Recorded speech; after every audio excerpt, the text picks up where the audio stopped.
This big, just because I mean my family supported, that doesn't mean that my kids go and say, you know what, you just ran a marathon, you should go lay down.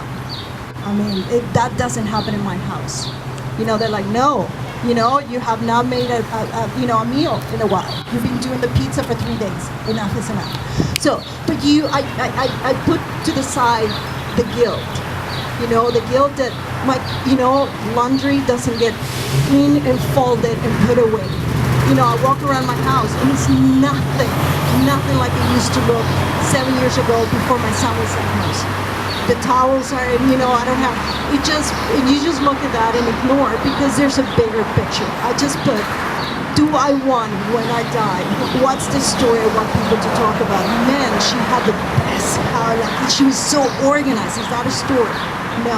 So you just kind of deal with that. It is. We all, because society and Martha Stewart and I don't know who else, Kim Kardashian, and they all like flashing these, you can be so sexy, you can be the best mother, and you can, when in reality, it isn't like that. So I gave up feeling guilty. Even my kids, a lot of people said, how do your kids feel?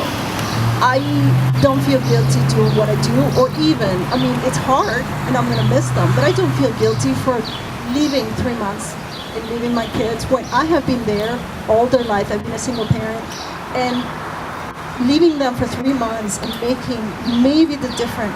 I'm not even going to say saving a life, but half a day of somebody who really needs it, making half a day better for somebody who really needs it. And my kids have to kind of be without their mother for 3 months. It's no comparison. So I don't feel guilty. And I kind of try. So that's something you need to be very aware of, that you're not going to get every single day a word feeling. You just kind of deal with that. You remind yourself of priorities and you go for it. Focus.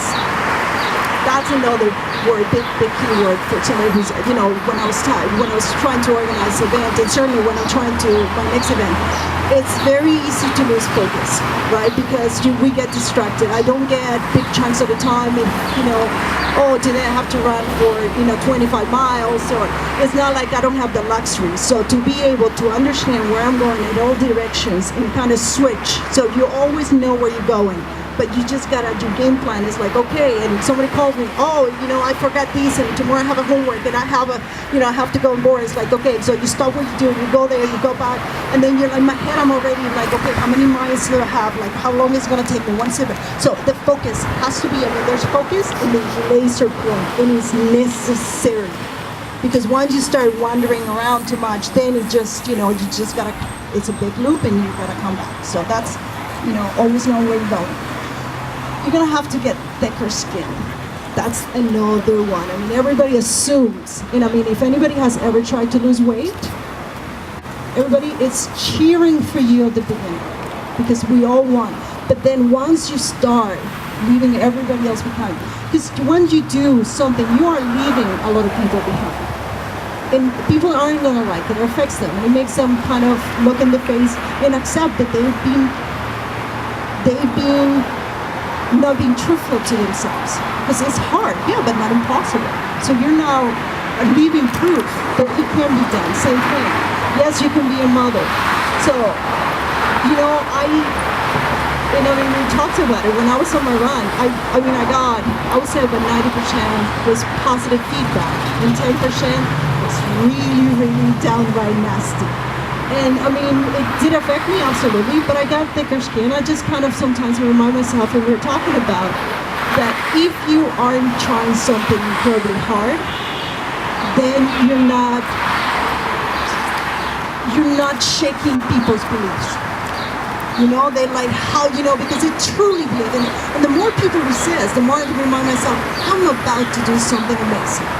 And that's all I need.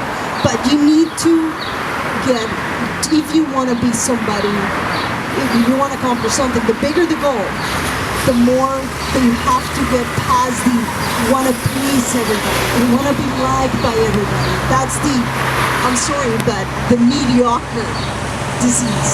You don't rock the boat and everybody's going to love you, but at the end, nobody's going to remember you. Right? So the only people that I always go back and ask the questions, what do you guys think, are my kids.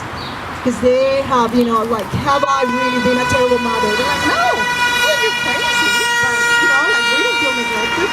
That's all I need. I'm like, okay, I don't need anybody else's approval. As long as my kids are feeling that I'm still a good mother, that's all I need. You have to give it a bigger meaning, and we just talked about that. If I want to, I'm fortunate that I work so closely, and this isn't a pastime. I am passionate about, and probably because I have a son who's losing his sight since he was 11, I see the results every single day in my house of what it means to help an association that is helping others. I started 6 years ago helping associations for blindness and the vision impaired when my son was diagnosed with an incredibly rare disease called dystrophy and started losing his sight. And I rely on so many associations to help me navigate the madness of trying to figure out what we were going to do, raise awareness, and raise funds. My son, I'm proud to say that he went and he's training and bringing his guide home in a few days. That was the full circle of 6 months. 6 years that he's been incredible hard work. And I see him, his independence, and how much it means to him. Then I know that it's having that much impact on my life, and it's also having much impact on somebody else's. So I am fortunate that it's not a pastime that I can go home and it's like, it's because it's the right thing. I do have it at home, seeing every single day what it means to support an association that helps others. So if it's anything, you got to give it a bigger meaning. It's more than just losing weight. It is about your health and being there for your kids and being not the quality of life that you're going to have. So once you start less focusing on skinny jeans and more, I'm going to be the healthiest parent, and I'm going to be with my kids, and I'm just going to be able to, to go on a hike with them, to spend more quality time instead of just being on the couch saying, where are you coming home? Then you're setting yourself for success.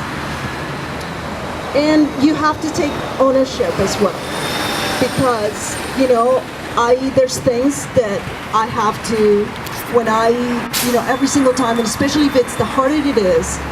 I come home sometimes and I'm unable to get out of the car, and I have tried to call friends because I'm about to cry because my day just begins, and I woke up at 3:30 to train to go to work, and it's 4:30. And I'm at home, and I'm about to walk into my house, into the madness of what it is to raise 2 teen boys, and have to drive in different directions, make meals that are healthy, and I'm ready to cry. But, that is when I take ownership that this is what I want to do. Nobody's forcing me to do it. I can walk away, and everybody's going to, nobody's ever going to say, well, you're not a good person, because most of us don't. So I take ownership that this is what I want to do, and this is what it needs to be done. I stay out of that whole, all I wanted was, if my son hadn't been diagnosed and I had been living in Mexico and I wasn't by myself, those are irrelevant, and it's just stopping me. They're just excuses that I'm building to take an easy way out.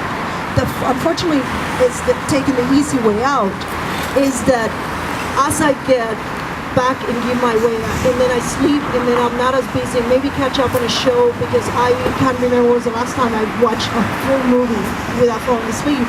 Then I start living with the fact that that's going to be my life for the rest of my life, and I make a decision.